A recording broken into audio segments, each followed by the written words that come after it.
days after attacking her as a, quote, rabid Trump hater.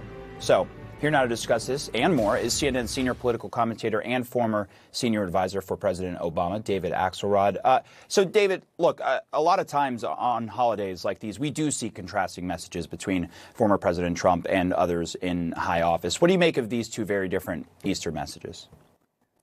Well, look, I think Trump is nothing if not consistent in the fact that he marked Christmas in much the same way. He takes these holidays and he turns them into prophecies of catastrophe ahead unless he's elected. And, this is how he rolls. This is his message that the world is doomed, that the country is doomed unless he is elected and everything's going badly. And, he's the strong man who can change it. And, this is sort of baked in the cake. The thing about the judge and his daughter is something we should spend some time on, though. What he's clearly doing, he's got a trial coming up in late April.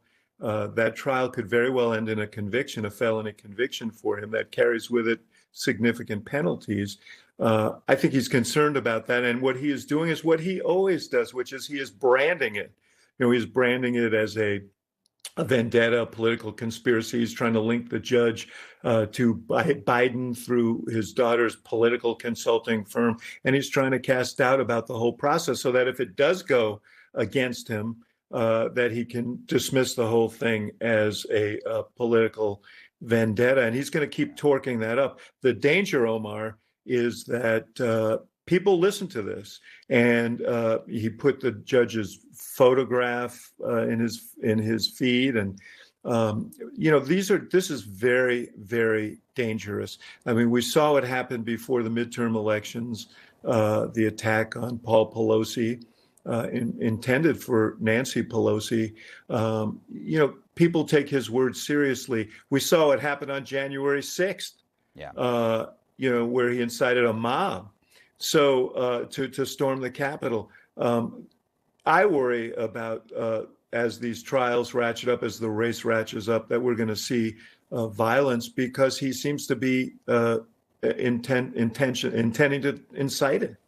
Well, and on that point, look, this is an election year. And as you mentioned, this is a lot of how Trump rolls. So if you're President Biden and President Biden's campaign, how do you counter the dark rhetoric and violent threats from a political standpoint?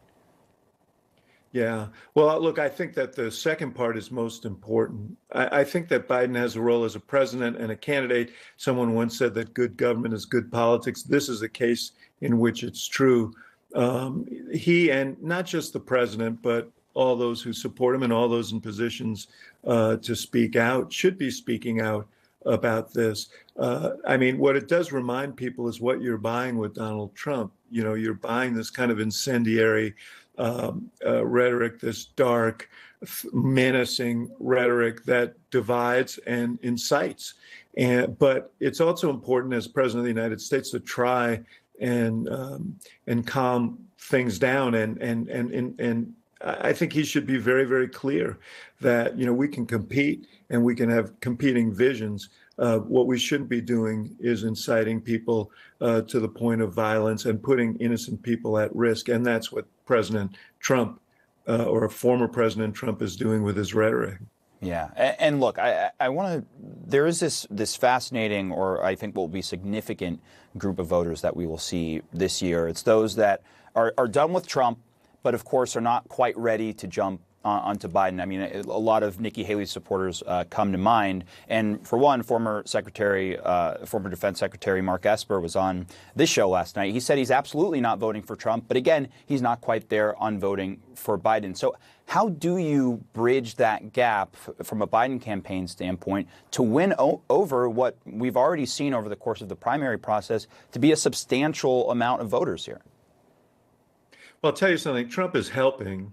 One of the questions is, now that the race is in a general election context and Trump is getting general election coverage, are people going to be reminded of the reasons why they can't vote for him and pushed to the point where, given the choice between Trump who they can't abide as a person and as a political leader, and Biden, with whom they may have policy differences, where do they fall? I think Trump could push him in that direction. I do think Biden, Jonathan Martin wrote a column in the Politico on Friday asking why Biden wasn't contacting more of these Republican leaders who have said they can't be for Biden. And what he can't do is promise them that they're going to agree on every issue, although certainly with Mark Esper, they probably have more in common on national security issues than Esper had with Trump. But they do agree on the fact that democracies rest on fundamental rules and laws and norms and institutions. And there's a big difference between Joe Biden and Donald Trump, who very, very recklessly would tear those down. Yeah. Yeah. And look, while there have been criticisms and in regards to Biden, while there have been criticisms and explorations of how much enthusiasm there actually is, there's no mistaking that just this past fundraising haul at the event this past week with former Presidents Obama and Clinton, they raised a record $26 million there. That comes on top, or I should say, adding to what has been a large fundraising haul. So what does that say to you? How significant is that number to you? And what does that say to you about what needs to be done over the course of this election here? Well, look, it's very significant. I don't think money persuades people to vote. I think people made the mistake of treating the event on Thursday as some kind of message event. It wasn't a good message event for Biden, a bunch of wealthy people at Radio City Music Hall. There were some low-dollar donors there as well, and a star-studded event. That's not going to win him many votes. But the money that he raised is significant.